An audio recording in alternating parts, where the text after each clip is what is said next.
I want to get right into our next speaker, our most important reason why you're here, and that's Trevor Loudon. Trevor Loudon is an author, he is a filmmaker, he is a blog writer, he has so many things to share with you. We don't have enough time tonight, but we're honored to have Trevor and his lovely bride Victoria, who are here. They will be speaking, so if you like what you hear tonight, and you want your friends to come out, they can go to the Lion and Rose this coming Saturday morning. He will be speaking at the San Antonio Tea Party annual or monthly meeting there.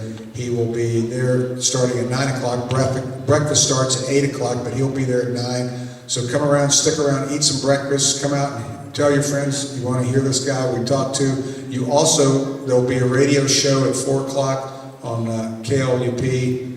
At 4 o'clock locally, so if you're, again, can't come to the meeting, you want to hear him talk or tell your friends about him, and it'll be on a podcast too. The Alan Tharp Show will be there. And then if you have friends up in Bernie, north of town, tell them to come out to the Kronsky Center on Tuesday at 11:30, and he will be speaking there before the Kendall County Republican Women's Group. So that's at 11:30 on Tuesday. So I think I've hit all of the events that Trevor, we're kind of squeezing all we can out of him. We are going to get him over to the rodeo sometime this week, so we're going to give him a little bit of taste of Texas. He said he was could ride a bull, so I want to really see that. Or no, you said you threw a lot of bull. Talk a lot of bull. Okay, I'm sorry. It was something about a bull, but anyway, I was missing. Anyway, please give a warm Texas welcome to Trevor Loudon.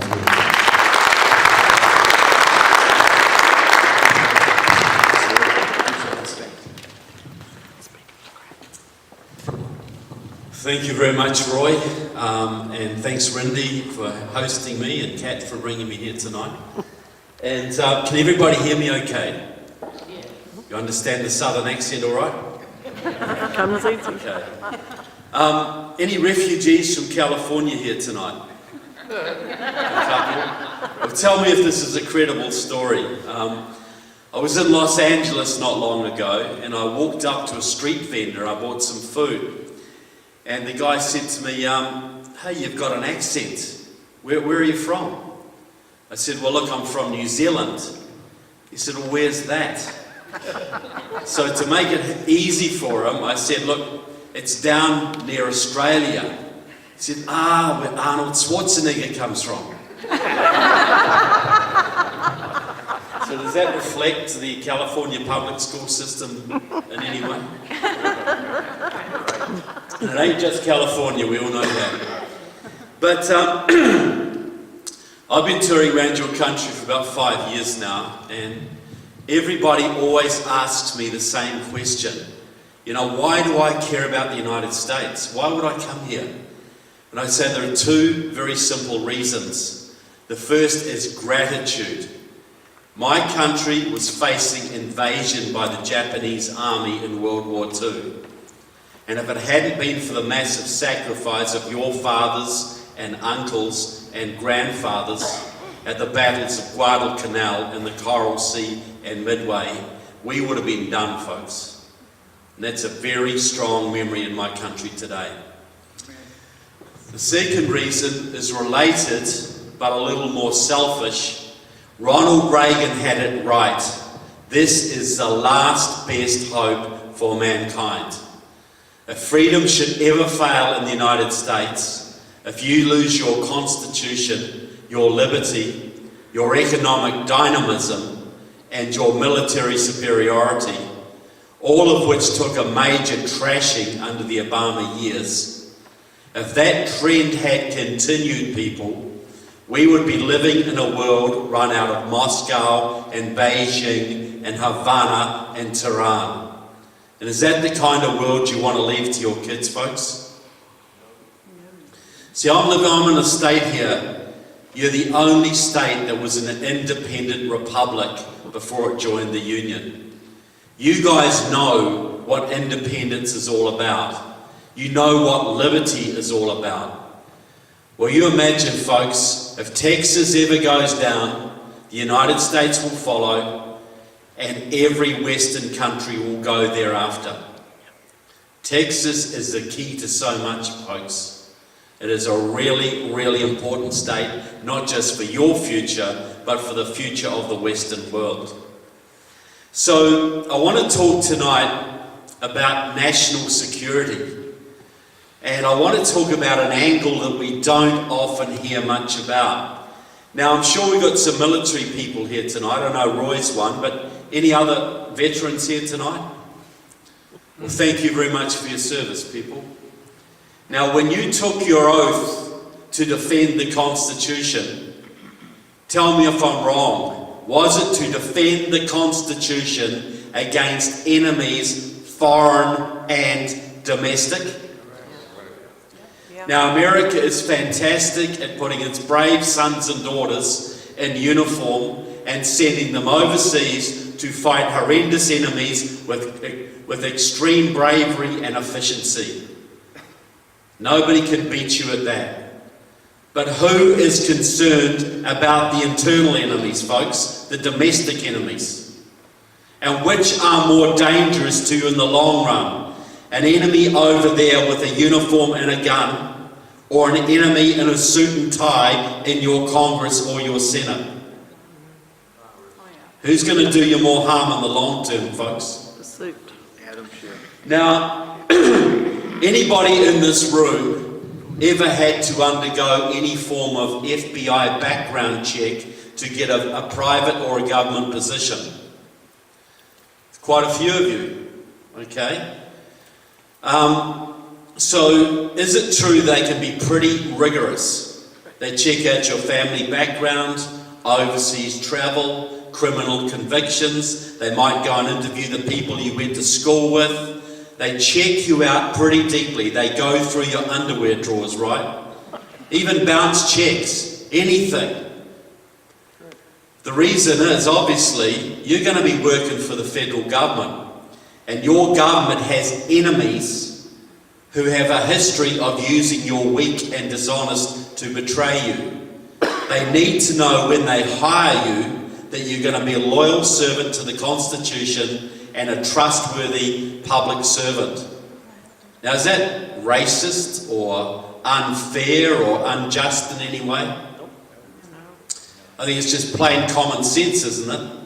I had a friend who applied for a mid-level federal government job in Washington, D.C. about 3 years ago. The FBI sent 2 agents all the way to Canada to interview my friend's communist uncle. On the strength of that interview, my friend, a staunch patriotic conservative, was denied that position.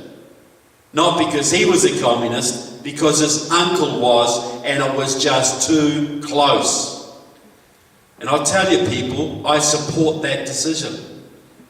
When it comes to the national security of the most powerful and rich country in the world, the leader of the free world, I don't think you can be too careful. I think you've got to be very rigorous in your standards. But what if you're a young radical, a young Marxist, who hangs around with the Communist Party? Maybe their family was in the Communist Party, like Julian and Joaquin, you know who I'm talking about? Or Rick Trevino, who's now standing for the 23rd District out here, a Marxist, a member of Democratic Socialists of America. You know, what if you're a young Marxist radical? Like another one, Mark Vasey, who's up in Dallas there, congressman. You hang around with the local communists. They help you, you know, elevate through the unions or elevate in your job. They campaign for you. They door knock for you. They hang around with you. You believe in what they believe in. And they get you elected to Congress or even the US Senate. And there you may serve on the Armed Services Committee. You may serve on the Homeland Security Committee. You may even serve on the Intelligence Committee, overseeing all 16 of your intelligence agencies. How much of an FBI background check do you need for that one, folks? Zero. Because the people are supposed to vet the candidates, right? And the media is supposed to help you do it, right? Well, how's that been working out for you guys? If the media's on the wrong side, how's that going to work? Now, this has been going on for a long time. I'll give you an example of one of these people who serves on the Intelligence Committee right now. I'm sure you've probably heard of Andre Carson, the Muslim congressman from Indiana. Now, he serves on the Intelligence Committee, overseeing the CIA, the FBI, the NSA, the DEA, and 12 other intelligence agencies. Now, we have him on tape, and he's in my movie at a Muslim Brotherhood front group meeting in Connecticut in 2012. And Andre Carson gets up in front of the audience, and he's got a big supercilious smile on his face. And he says, "Hey guys, I know there are people in the audience who are here watching us. They're undercover because they think we are here plotting to overthrow this country. Well, I say to you people, undercover, spying on us, Allah will not allow you to stop us." That guy is serving on the Intelligence Committee right now, people. Do you think that could be a problem? You've got Rosa DeLauro serving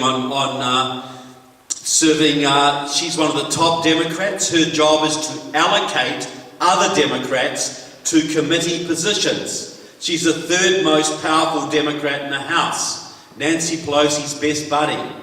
She has a headquarters, an office in the headquarters of the Connecticut Communist Party, and her best friend is Joel Fishman, the head of the Connecticut Communist Party, and Joel Fishman's job is to make sure as many left-wing Democrats get elected as possible. And she's best friend with the woman who allocates all the committee positions for those Democrats.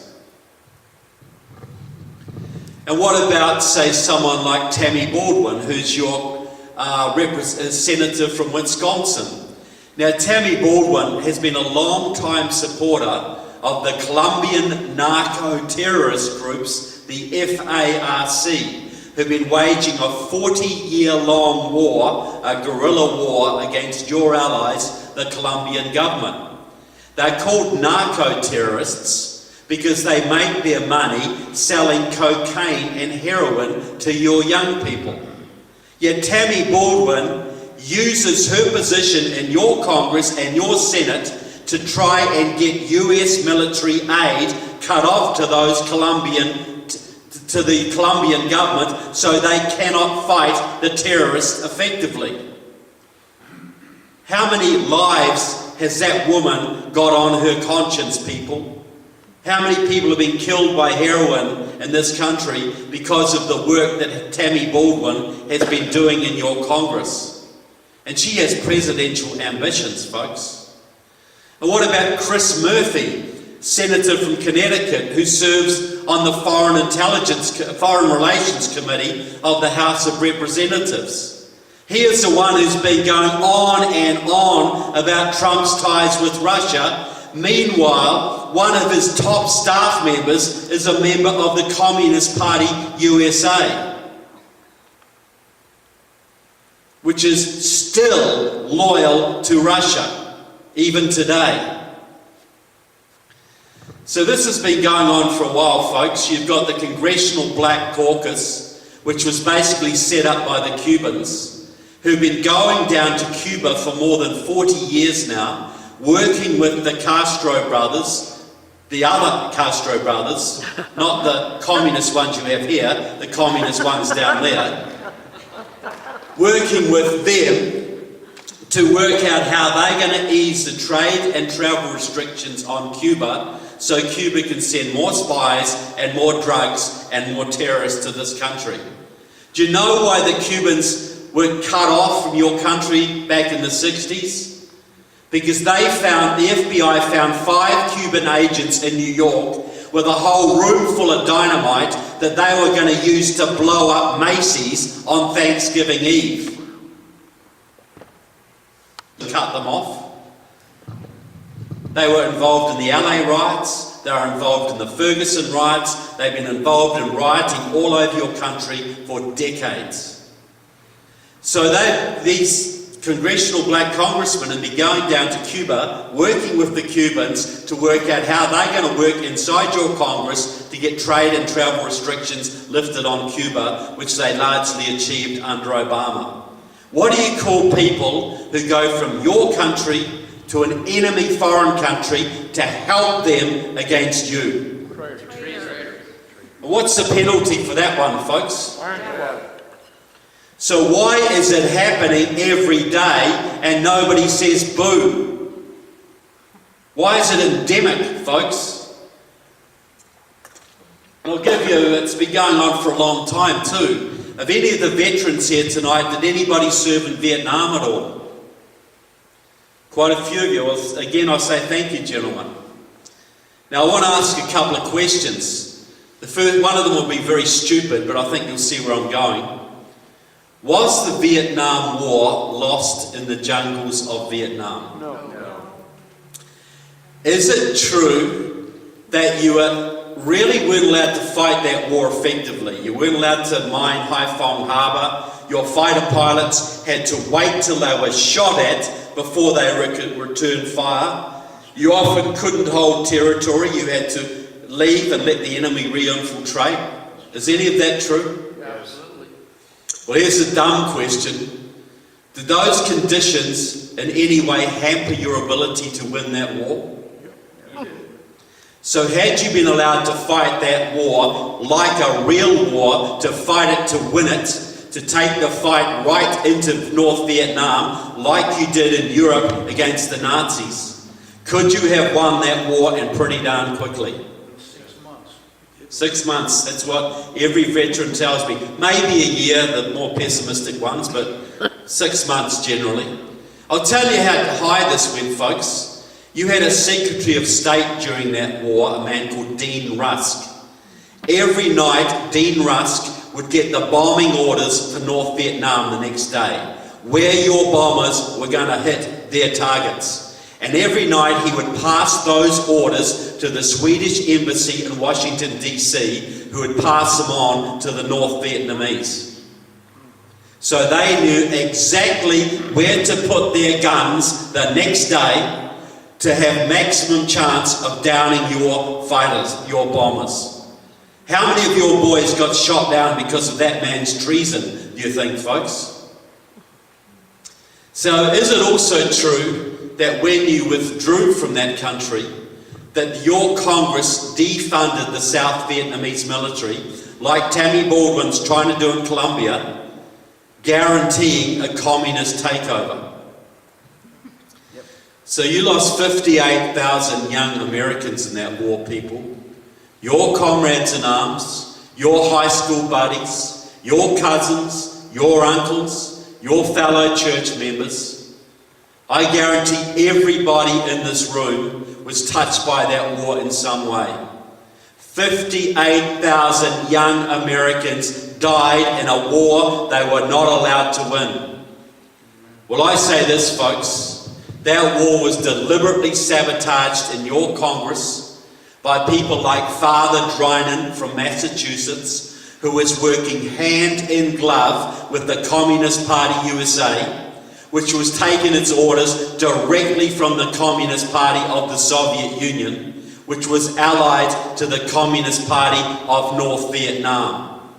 Do you think there might have been a little bit of treason going on there, folks?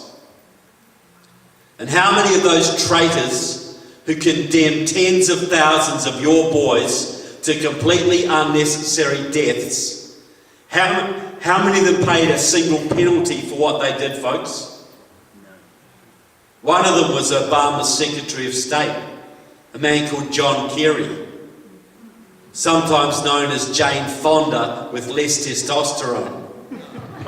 Whoa! And another one was John Conyers, who just recently left Congress after 150 years of service. Now, John Conyers, I believe, was your single most dangerous congressman.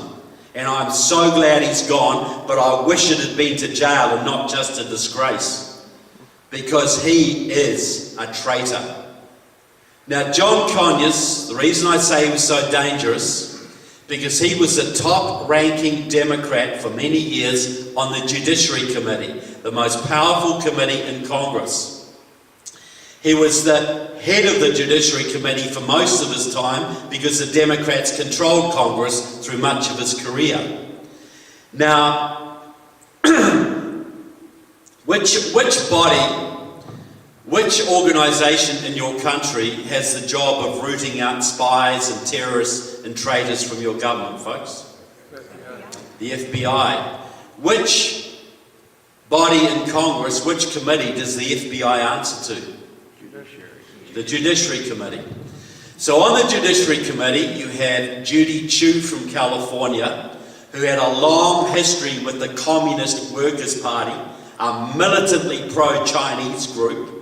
She goes to China all the time from California to build trading relations. The Chinese press describes her as China's best friend in your Congress. And you want to see Judy Chu on the Judiciary Committee when the FBI has the temerity to arrest one of the thousands of Chinese spies working in this country. You are only arresting this man because you're racists. You're only coming after him because he's Chinese. You want to see the hard time Judy Chu gives the FBI, folks. And then you've got Jerry Nadler from New York. He's a card-carrying member, has been a card-carrying member of Democratic Socialists of America, a Marxist group. And remember when Acorn got in a lot of trouble about 2009, and they held a congressional investigation into Acorn. Well, Acorn was a front for Democratic Socialists of America, and guess who shut that investigation down, people? It was Democratic Socialists of America member Jerry Nadler, protecting his friends. And then you've got Luis Gutierrez from Illinois, the leader of the amnesty movement. Luis Gutierrez was a card-carrying leader of the pro-Cuban Marxist-Leninist Puerto Rican Socialist Party. He was elected by a coalition of Maoists. He worked with the Communist Party USA, and he's a big-time CARE supporter, Council on American Islamic Relations, Muslim Brotherhood Front. Yet he serves on the Judiciary Committee. And then you go back to John Conyers himself. A 50-year history with the Communist Party USA, 40 years with Democratic Socialists of America. He was a member of that group. 30-year supporter of the Workers' World Party, which is your most militant communist group. They are the people ripping down Confederate statues in New Orleans and in North Carolina. They support North Korea and Iran and Cuba. John Conyers is a big-time supporter of the Muslim Brotherhood. He is the one who tried to stop the Muslim Brotherhood being designated as a terrorist organisation, because in my movie he says they're just a social service agency now. They've got rid of violence, they're okay now. John Conyers is a hardcore anti-American Marxist-Leninist. As hardcore as you can get, people, yet he and his friends oversaw the FBI. What do you think is going to happen to the FBI's budget if they come to the Judiciary Committee and say, we want to start investigating congressmen? What do you think is going to happen, folks? Do you think they're silly enough to do that? Why do you think Comey wouldn't go after Hillary Clinton? Because he knew what she would do to the FBI if she became president. So you're a young Marxist radical like Joaquin Castro. You get elected to Congress. There's no security checks. There's no media scrutiny. And the FBI doesn't dare to come after you. I say this, there's at least 100 members of your House and more than 20 members of your US Senate who are so enmeshed in neo-communism or Muslim Brotherhood front groups or both, they couldn't pass an FBI background check to sell you stamps at the post office. Yet they are serving on the highest committees of Congress and the Senate, and they are trashing your Constitution and aiding your enemies every chance they get. How dangerous are the enemies within, folks? And they are there right now, and you elect them every 2 and 4 and 6 years. Now I want to talk about what I consider is the biggest national security threat you face right now. And I'm not minimizing Al-Qaeda or ISIS or North Korea or Iran. They are all huge threats. Russia, China.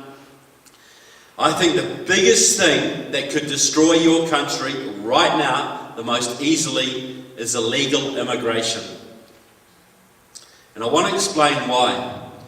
Because most people don't see it as a national security issue. They see it as a jobs issue or an economic issue or a public health issue or a rule of law issue. It's all of those, but ultimately it's a national security issue.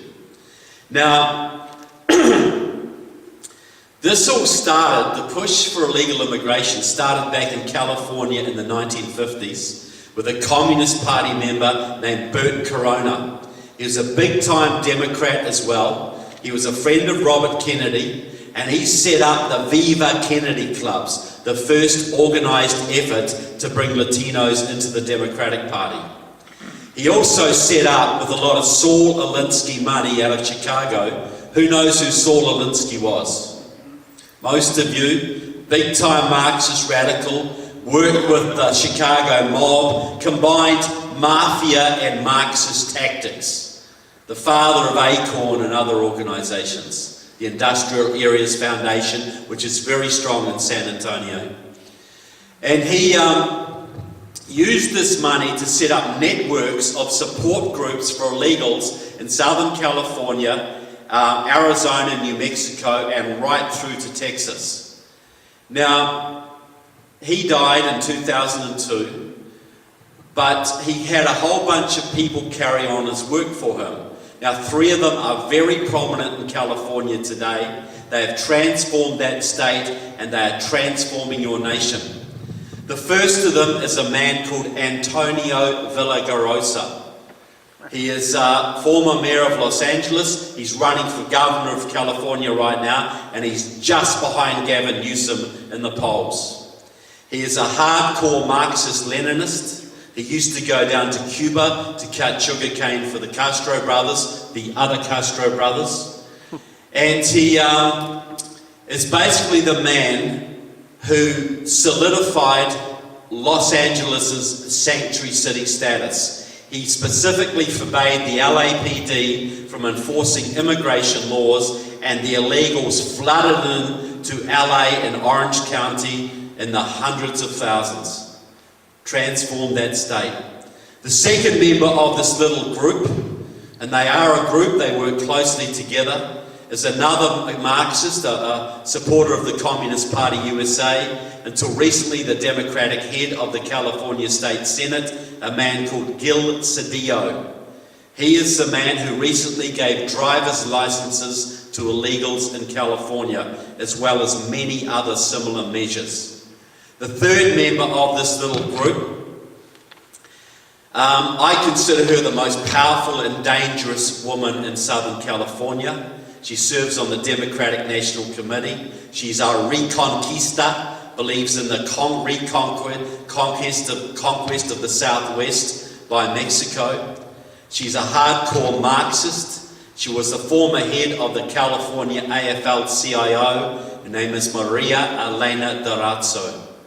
She is behind the massive union-driven and union-paid-for Latino voter registration drives and get-out-the-vote efforts that added hundreds of thousands of new Latino voters, legal and illegal, to the California rolls in the last 20 years. The result of this deliberate Marxist program has been to turn California from a reddish, purplish blue.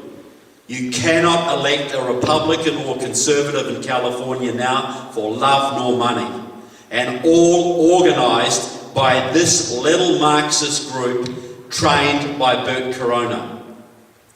Now, the leader of the amnesty movement today, and it's still going strong, you know the Democrats virtually, shut down Congress over this, shut down the government, is a man called Alceo Medina. He's a member of Democratic Socialists of America. He's a Marxist, a former executive vice president of SEIU Union, the largest private sector union in your country. And he was Obama's go-to man, Obama's chief advisor on all issues of immigration and amnesty. Now, Medina has crisscrossed this country for 30 years promoting amnesty. He is the man who got the amnesty bill pushed through your Senate, and he almost got it pushed through your House. But thanks to the Tea Parties, that failed. But Medina is the undisputed leader of this movement. Now, I want to ask a little question here to prove a point tonight. Any former or current Labour Union members in the room tonight? Few, Roy up the back, one or two others. Well, please cast your mind back, ladies and gentlemen. Which organisation in America 30 years ago was the most hardcore, militantly opposed to illegal immigration? Against illegal immigration? The AFL-CIO, Cesar Chavez and the farm workers. Cesar Chavez had people on the border.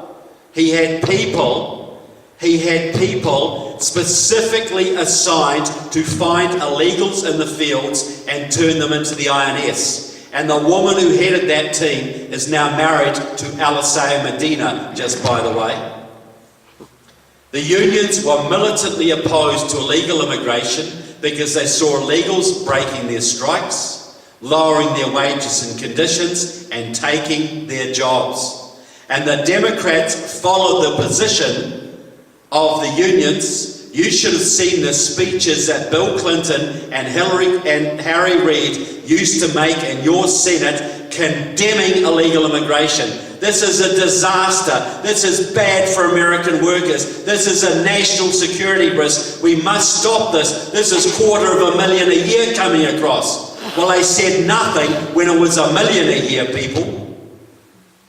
Nothing at all. Now, the big question is this. Well, you look at it now. So the unions used to be anti-illegal immigration. What's their position now? Bring them on there. They are leading the charge, are they not? That's getting the Democratic vote out. Well, we'll get to that. That's what they are leading the charge, absolutely. Now, the big change is, why did they change? Because, see, before 1994, your unions were run by hardcore anti-communists like Lane Kirkland and George Meany. They were patriotic Americans. In 1994, 1995, the Marxists of Democratic Socialists of America took over the AFL-CIO. They put their member, John Sweeney, in as president, and now their supporter, Richard Trumka, runs it for them.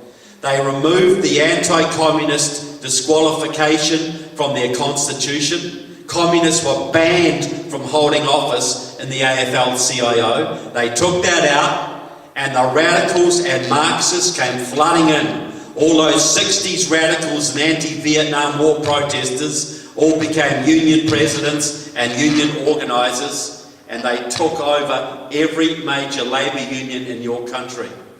So previously, the unions, their agenda was protecting the jobs of American workers. Since 1995, their agenda has been promoting socialist revolution. Illegals are disastrous for union workers, but they are great for the revolution, people. Your unions are selling your workers down the river every single day, folks, because a revolution comes first. Now, the big question is this, though. How do they intend to do this? And why is Alceo Medina so hell-bent on achieving it? Why did Hillary Clinton promise to legalise every illegal within 100 days of taking office? And why did Obama push so hard for amnesty in 2014, knowing it would probably cost him control of the US Senate, which it did? Well, Alisei Medina let the cat out of the bag at a big progressive conference in Washington, D.C. in 2009. I've got him on tape. He's in my movie. You can see him saying this. It's not me making it up.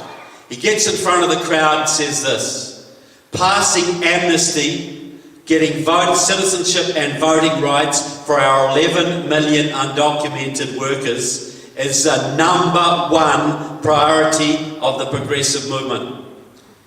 And did he talk about compassion or giving immigrants a break or the American dream or the nation of immigrants? All he said was this, folks. In 2008, Latinos voted overwhelmingly for Obama and progressive candidates. If we give these people citizenship and voting rights, they will stand with our movement. That will give us at least 8 million more Democratic Party voters. That will give us a governing majority, not just for the next few election cycles, basically forever. Think about it, folks. There's between 12 and 40 million illegals in this country. We know they will vote at least 80% Democrat. Mitt Romney lost his election by 2.5 million votes. Donald Trump won by 200,000 votes. You give the Democrats between 10 and 24 million new votes. Where does that leave you, folks? Where does it leave you?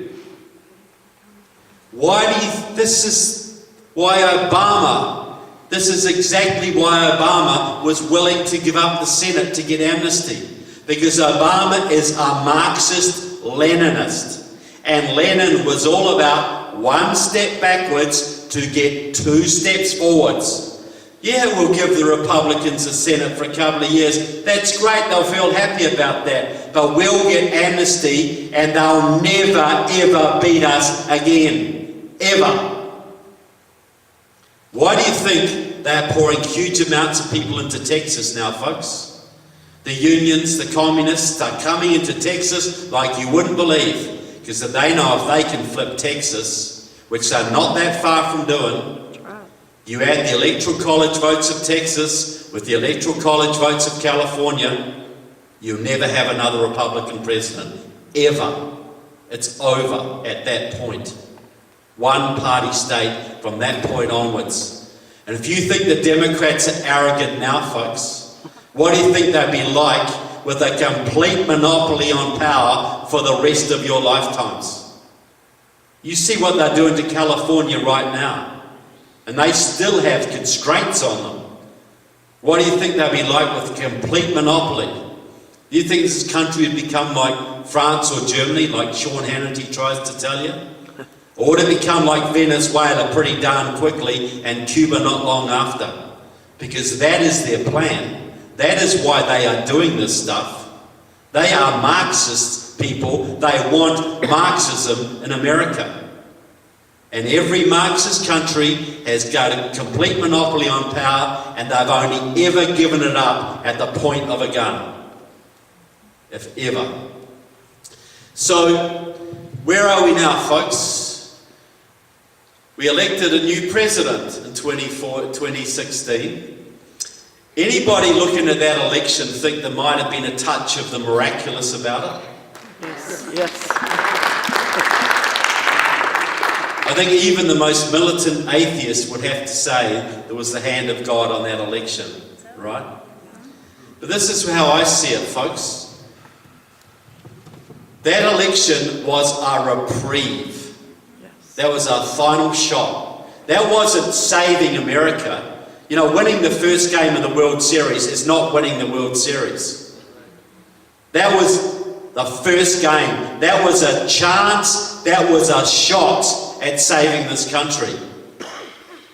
It It was a reprieve, a second chance, because there was enough good people in this country who made the right decisions that we were smiled upon. Now, if you look at the Old Testament, there's a lot of second chances in the Old Testament. The Israelites are not doing the right thing, we'll give you another shot. But you better come back on board or there will be consequences. And sometimes they did and sometimes they didn't. And if they didn't, there were always consequences. Well, how many third chances were in the Old Testament, folks? How many times did God get mocked and say, well, we'll give you another go? So we're on our second chance, people. We've got one more shot to save this. We've won the first game in the World Series, but we've got 2018 coming up and 2020 and 2022 coming up. And if we lose one of those, we lose the World Series. That's how it is. And right now, there's a lot of people thinking we've won the World Series and we can have a holiday. Well, I want to say, if you looked at that election night, to lighten things up a little bit, you look at that election night, the Germans have a phrase, Schadenfreude. It means taking pleasure in the pain of others. It's not a very noble thing, right? But when you were watching election night, about 2 o'clock in the morning, they panned the Democratic Party headquarters. And you saw all these little snowflakes bawling their eyes out and hugging each other. Did you feel a little touch of Schadenfreude when you saw that, folks? And do you think after 8 years of Obama trashing your country, you deserved it? Well, savour that feeling, people, because you need to experience it again and again and again. Amen. Okay? So this is where we are. We got a reprieve, a miraculous reprieve. That doesn't mean a holiday, that means we get a chance to work even harder. We've got a last shot to save this. Now, have you ever seen as much hatred and vitriol directed at the president as this one? As much unrelenting contempt from the media and Hollywood and whoever? Nothing he can do right in their eyes, right? Nothing at all. So why do you think they hate him so much? Well, I got two ideas. The first is very, very simple. Because the Democrats knew they were going to win, right?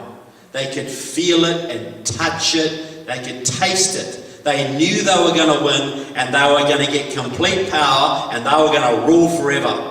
And they were so excited and so certain, and they were like a bunch of kids on election night who thought they were going to get the biggest bike you've ever seen for Christmas, and they got a pair of socks. And they were pretty upset about that, and they're still pretty upset. But I think there's an even more sinister reason. That's human nature. They're disappointed. But you see, the Democrats understand that they are fighting for their survival. And if you think I'm knocking the Democrats all the time, yeah, I'm not a huge fan of some of the Republicans, right?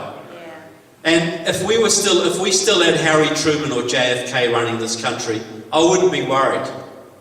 Because the Democrats of that era are not the Democrats who love transgender bathrooms and Islamic refugee resettlement and taking your jobs away. There's a very different breed today, folks. Very different breed. But they understand their survival is threatened. They are desperate because they understand, even if we don't, that if President Trump is a successful president, they are out of power for decades.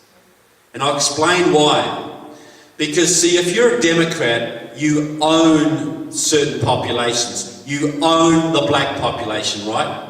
You own the white union voters in Pennsylvania and Ohio. You own the Latinos. You own the Native Americans. You own young women. These are your building blocks for your coalition. You know, and they treat them like crap, but they own them. So when President Trump went out to Pennsylvania and Ohio, he said, I don't see a lot of jobs out here in the Rust Belt, guys. I see a lot of closed down factories. Is this what voting Democrat has given you? How about we're going to bring the jobs back? We're going to bring the factories back. How about giving me a shot? And a lot of them changed their lifelong voting patterns and voted Republican for the first time ever. And when he went into the black community, I don't see a lot of jobs here. I see a lot of drugs and crime and poverty and dependency. Why don't you vote for me? What do you got to lose?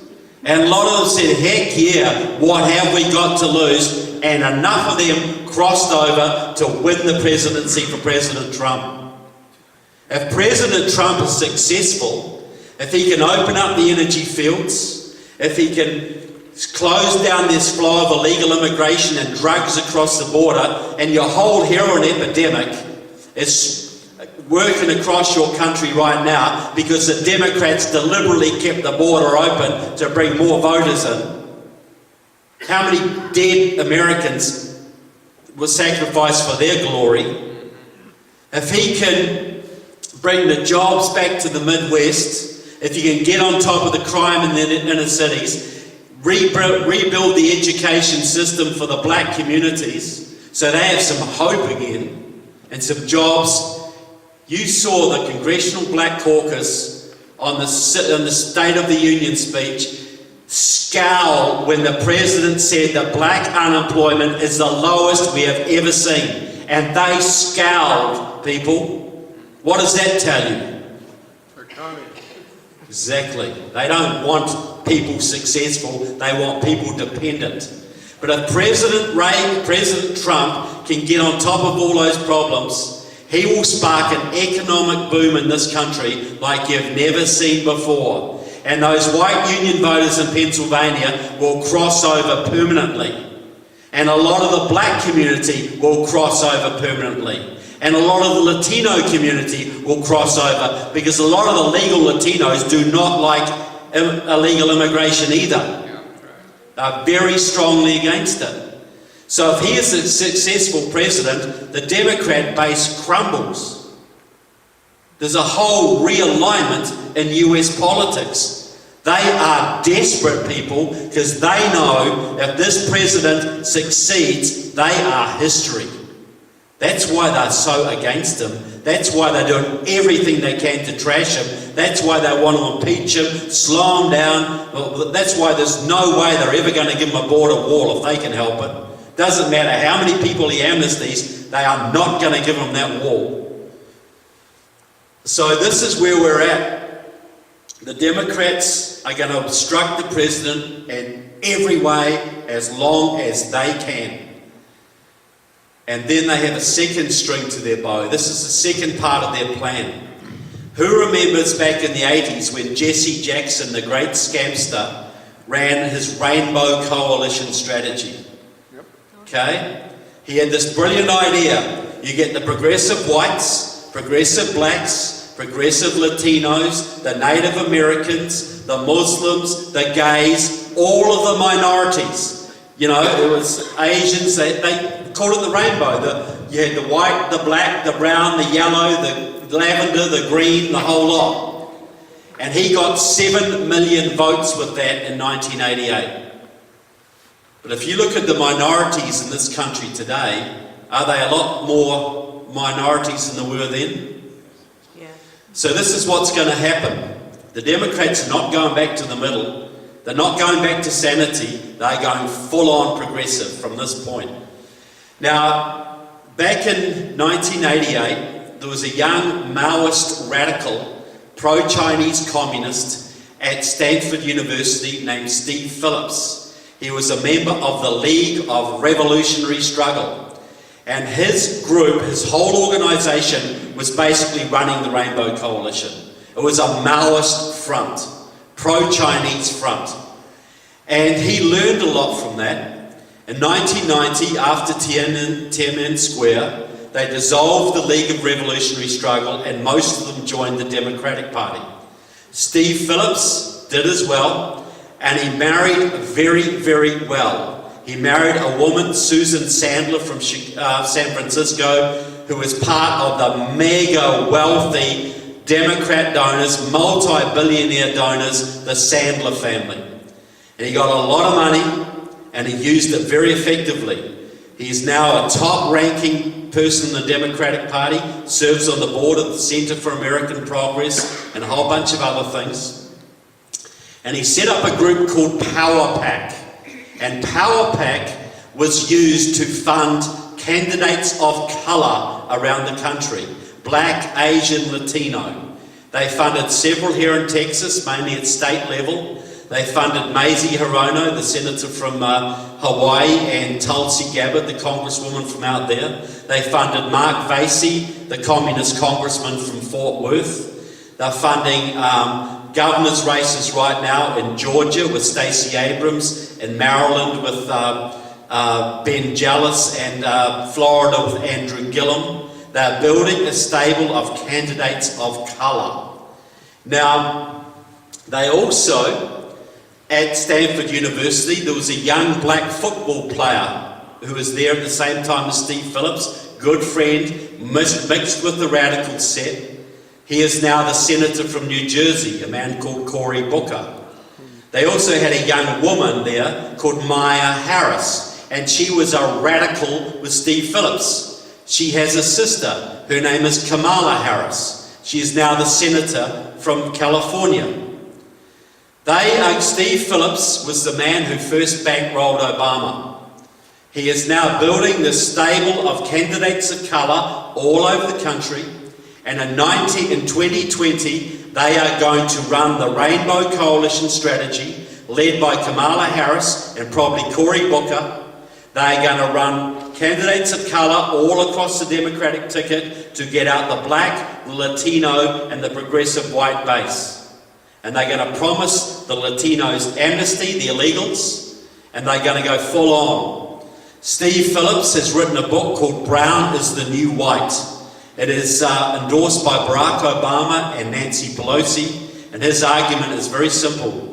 26% of the electorate are progressives, are white progressives. And I'm sorry to talk about race and colour all the time, but this is how they do it. I'm just reporting on what they do. We believe in a person's character, they believe in a person's colour. So they are promoting, his argument is simple. 26% of the electorate are white progressives. 25% of the electorate are progressives of colour. And they include the radical gays in that, the lavender, the green of the Muslims, brown of the Latinos, red of the Native Americans. 26 plus 25 is 51. They call that the New American Majority. And they are going to run the Rainbow Coalition strategy in 2020 and try and win with 51, 52, 53% of the vote. And if they get that, then they will legalise every illegal remaining in this country. They will amp up the refugee resettlement from Muslim countries and put them all in the Midwest and Texas. And they will have this country forever. That is their plan. So their strategy is destroy President Trump and run the Rainbow Coalition strategy. So what are we going to do about this, folks? Well, the first thing is we've got to make sure they don't destroy President Trump and he can get his agenda through. Because if we win in 2018 and 2020, their strategy collapses and we take a whole bunch of their votes forever and a day, and then we, conservatives and constitutionalists and patriots, will be running this country for a very long time. Which alternative appeals more to the audience here tonight? So we have a very stark choice. You know, I heard a lady say the other day, a Tea Party lady say, well, we've got President Trump now, we can have a holiday. Right? We don't have to do anything now. He's going to do it all for us. What if George Washington win the Revolutionary War all by himself, folks? The president's got Hollywood against him, the media against him, a big chunk of his own party against him, all of the Democrats against him. He's got North Korea and Russia and China against him, the Muslim Brotherhood against him. Doesn't he need a little bit of support? You know, we elected him, do we just cast him adrift and let him fend for himself? So President Trump's got two problems facing him right in ahead. In 2018, we've got the Republicans hold 24-seat majority in the House. Mostly in an off-year election, midterm election cycle, the ruling party tends to lose 20 to 30 seats. So that's very, very iffy right there. And if we lose the House, President Trump then gets impeached, and there are more laws coming forward for 2 years. And if nothing happens for 2 years, he'll probably lose, even if he staves off impeachment in 2020. And then he's got the Senate to deal with. Now, we're likely to hold the Senate, but the problem is this. There are a whole bunch of US senators on the Republican side who may as well be Democrats. I'm talking John McCain and Lisa Murkowski and Susan Collins and Dean Heller and a few others. So there are 8 Republican senators up for re-election in 2020. 7 of them need to be primaried out and replaced with real conservatives. You have one here in Texas that is perfectly fine, thank you, and that's Ted Cruz. But every other one of them needs to be replaced. So your mission here in Texas, and there are several Republicans who are retiring here in Texas this year, leaving open seats, and the Democrats are gunning for them, folks. They are gunning for Texas. So if you're at all interested in politics, this is the year to do 2 things. You get behind Ted Cruz and make sure he beats that punk rocker from El Paso, Beto O'Rourke, by 20 points, so that they just give up on Texas for 10 years. And the other thing is to get behind those open races, find the most conservative, patriotic candidate you can find and get behind them and make sure they win the primary. And whoever wins the primary, make sure they get elected and not a Democrat. Now, you have every opportunity to do that, folks. And I'll give you a little example of what I mean. Does anybody know which state in this country contributed more to President Trump's victory than any other? You'll never guess. What do you think, sir? Texas. No? Florida. Texas? No? It was California. And I'll tell you why. Because California had 330,000 Trump volunteers who spent their days, 45,000 in any one day, phoning into Florida, into Michigan, into Pennsylvania and Ohio. Those states were won from California, people. 330,000 volunteers. So don't tell me that if you're not in the right state, you can't help. And you are in the right state, because Texas is the battleground, and you've got to have Ted Cruz win by 20 points. I know you're not supposed to endorse candidates in the church, right? Well, tough. Okay? Because I don't believe in that law. It's a corrupt law. It was put in by LBJ to emasculate the churches, to completely shut the churches out of politics. He passed that in 1954. In 1964, they took prayer out of schools. In 1973, they gave you Roe v. Wade. You think there was a connection? Yeah. Absolutely, there was a connection. So you may not care about politics. You may be into this for all sorts of reasons.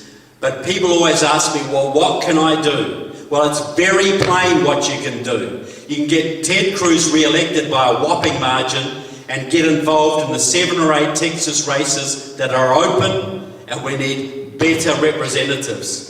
Louis Gohmert is the most hardcore in the Congress on matters of radical Islam. He has been leading the charge to legalize, to get the Muslim Brotherhood designated as a terrorist organization. Wouldn't you like 5 or 6 more Louis Gohmerts out of this state? Yes. Wouldn't that make a huge difference in the Congress? Yep. And what if we had Ted Cruz and we had another 4 or 5 Ted Cruzes scattered all around the country? He has also been pushing to have the Muslim Brotherhood designated as a terrorist group. Well, what if he had 4 or 5 real conservatives to help him?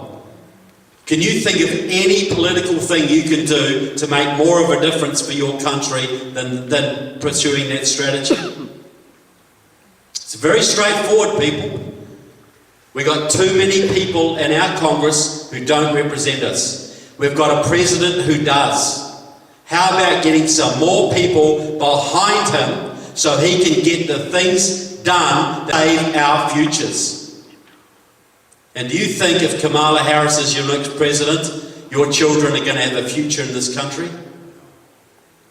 Do you think your children's future, is there anything more important to you than your children and your grandchildren's future in a free America? And is it worth a little bit of sacrifice, maybe a little bit of less golf and a little bit more hard work to ensure that happens? Is it worth it? See, so this is how I look at it. If we sit back and do nothing, yeah, we could be lucky. We could be lucky and things might go the right way. But miracles happen when people work hard, folks. So we're trusting to luck and we've got to deal with hundreds of thousands of Democrats pouring into your state trying to sabotage you.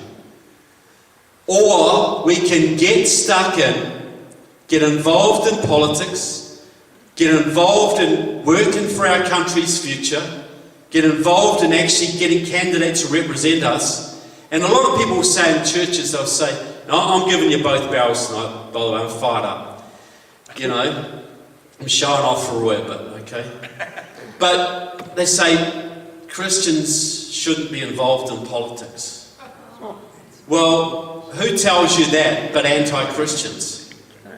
You know, the people who don't want you to be involved. Look, here's the thing. If your neighbour is starving and you refuse to help, is that a Christian thing to do? So if your town is being flooded and you refuse to go and help sandbag the river, is that a Christian thing to do?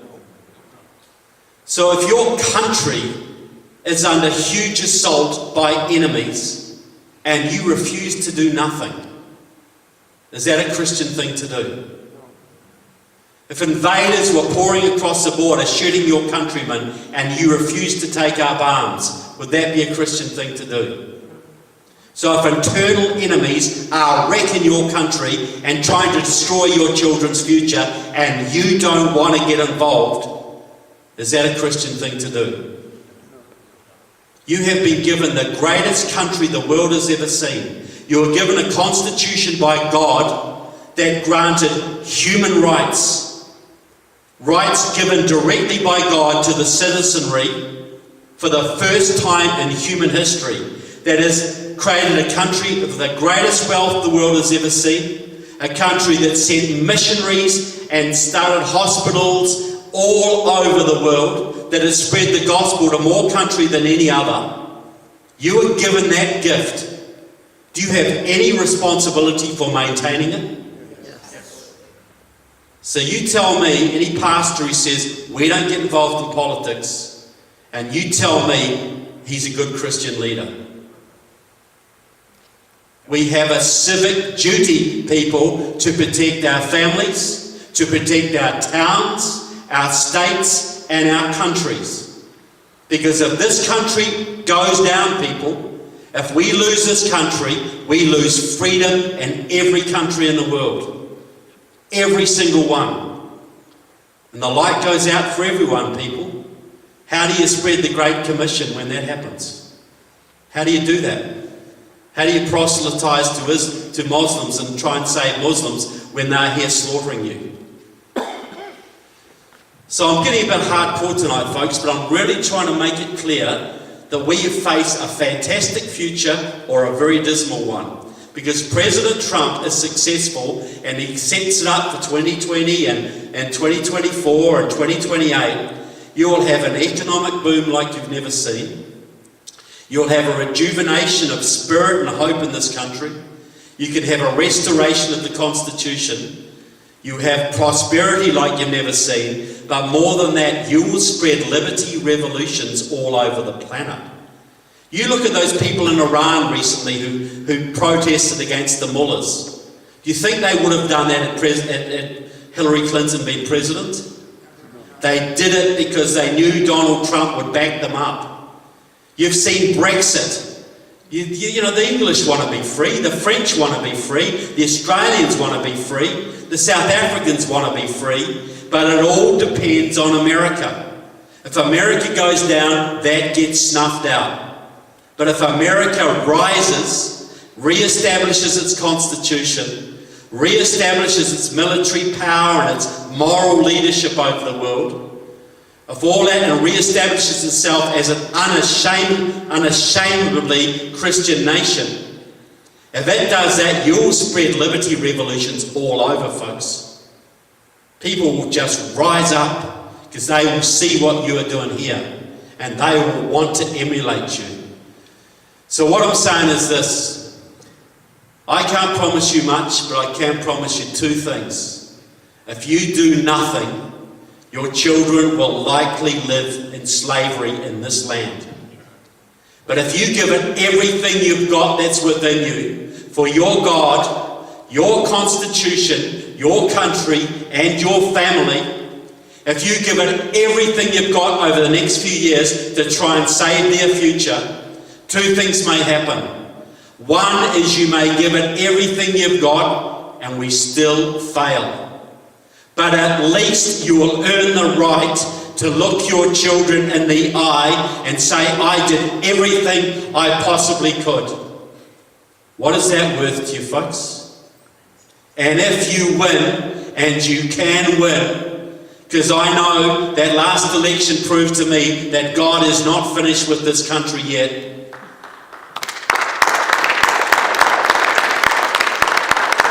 If you win, folks, you will spark liberty revolutions all over, you will have an economic boom, and you will give your children and grandchildren not just the amazing country that you inherited, but one even greater.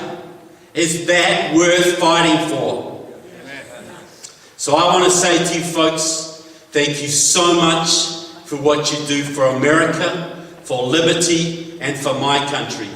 God bless America, and God bless Texas, and God bless you all. Thank you.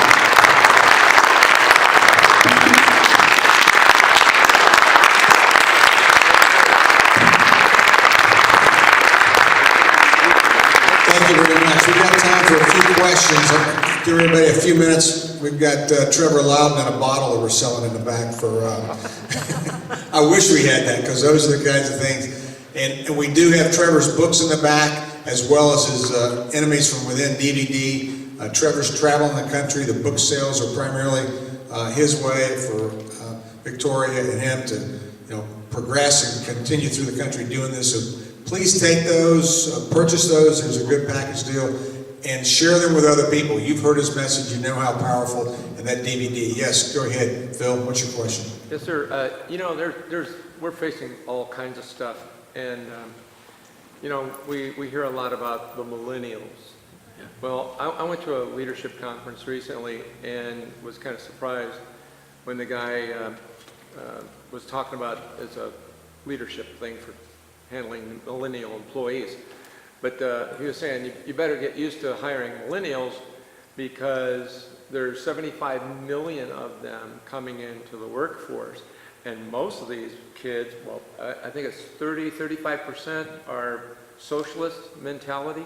So how do you address that threat? That's a great thing. That's a great question, because if we don't address that, no matter what else we do, we're doomed eventually. I'll say there's several parts to this. The first is we have to address the education system in this country. And Roy's doing a great job on the textbooks, because if these kids learn truth, they're going to be a lot harder to corrupt. And right now they're not really learning truth. But the one thing I think we need to put as a target, and we should be pressuring President Trump on, is we need to abolish the Department of Education. Because you can fight the local battles, and we all should, but until you get the cancer at the top, until you take that out, you're always going to have a problem. You had a public education system that was the best in the world for 200 years. until Jimmy Carter came along and gave you a Department of Education. You didn't need one up until then. Has education improved since that time? No. It hasn't. It's gone completely corrupt. And Texans are tough enough to control Texan education. But you have a real battle when you've got to fight federal level dictates. So that's number one. We've got to make that a priority again. The other thing is this. We got our movie there. I'll tell you a little story. Ann Coulter, you probably know Ann Coulter, some of you. Well, she had this Bernie Sanders loving niece out in Los Angeles, right? Total leftist Bernie Sanders. It was driving Ann Coulter nuts. She couldn't budge her. So somebody took her to see our movie in Los Angeles, and I was there that night. And after watching our movie and our discrediting of Bernie Sanders and socialism and all the communists, she texted Auntie Ann at the end of it and said, okay, I get you, you win, I'm going to vote for President Trump. So there's that. Wow. But, see, you think how many 60s hippies became good conservatives because of Ronald Reagan's economy? Probably a few in the room right now. Threw away your tie-dyes and you got into business, opened a health food store, you know, and you got on board with the Reagan economy and Reagan's vision of a free America and the Constitution. He wasn't like the old Republicans who just used to talk about gross national product figures. He talked of a shining city on the hill and American exceptionalism. And those 60s hippies turned around. A whole bunch of them turned around and bought into those values. Well, right now, if President Trump can be successful, we got to reform the education system, absolutely. But if President Trump is successful, and those Bernie Sanders kids can move out of their mom's basement and work for $90,000 a year and get a mortgage and get married and have 2.5 kids and start making money and having holidays and building businesses, a whole bunch of them are going to forget the socialism garbage. You've got to have the successful economy. Like they did a survey, 35% of kids love socialism, right? They ask them another question. Do you like working hard? Do you want to work hard and give your money away to people who didn't earn it? That percentage went way down, folks. That went down to virtually zero. When they understand what socialism is, they don't actually like it.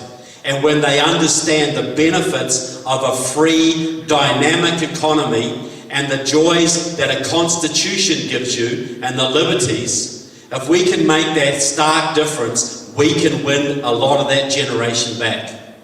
I'm really optimistic. You've got organisations right now like Turning Point USA, which is hitting the universities big. They got 150,000 members or something around the country. They got people like you wouldn't believe because kids love freedom. They've just got to be told about it and shown its benefits. So I think you're absolutely right, sir. We do nothing, we lose a generation. But I don't think it's too late to turn them around, but we've got to turn the country around at the same time. They got the education system captured and you can't Yeah. get into. Well, that's why I say we've got to abolish the Department of Education. We've got to cut the cancer off at the top. Because I know that if there's no Department of Education, you guys will get organised and you'll take back Texas education. I know you'll do that. Let me get the gentleman in the back. Go ahead, speak up very loudly. I don't mind telling you that I'm a little pessimistic about Texas. Demographics are against conservatives. So what's your question? I'll put that as a backdrop for the following question here. Didn't Congress vote already to give all the money needed for the wall some time ago? And No. Mr. Obama didn't implement it? No. That was my No. understanding. Not that I believe. There's a difference between appropriations and what's the other term? Funding? Funding. They put it out there, but they have to now put the money into the budget. So you're right. Both parties, it's passed, but they did not put the money in to fund it. So it's like you talking about building your house, but you're not gonna get a builder to do it until you get a loan and put it in the bank and they start drawing on it. And that money is not out there. I thought it was budgeted for. No. No. No.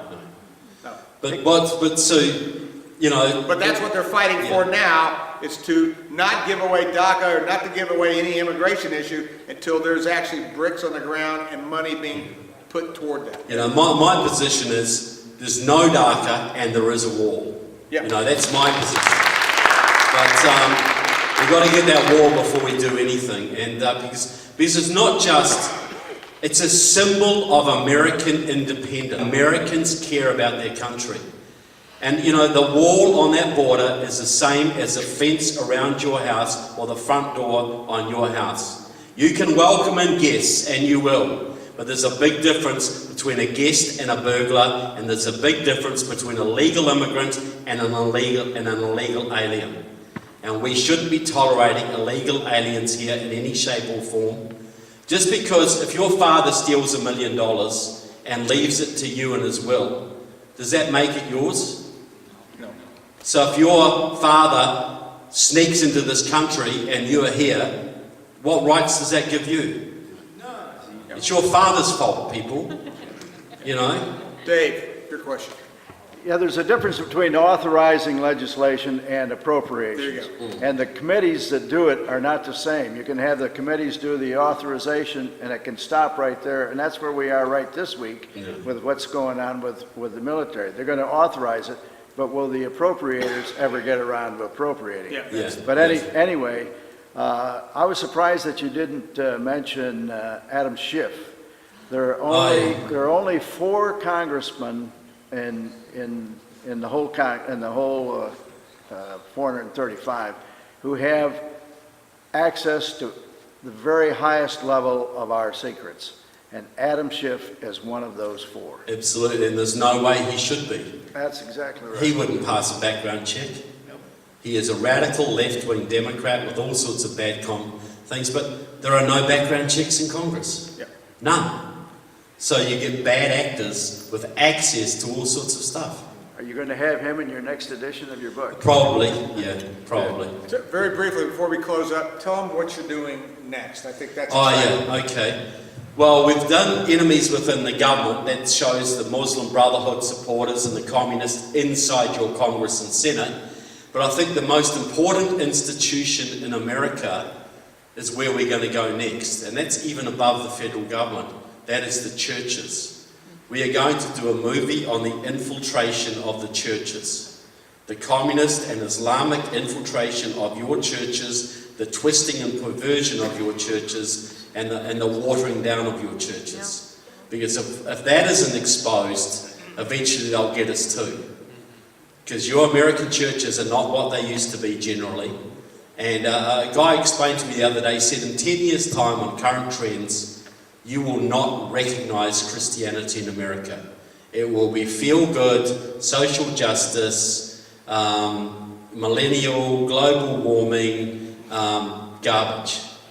And that's what's happening to your churches now. Not all of them, you've still got good ones, but you've seen what's happened to all the mainstream denominations. Well, that's also coming into the evangelical churches now. So we haven't got much time to turn that around. So that's our next project. Thank you. Thank you, Trevor. Big round of applause for Trevor.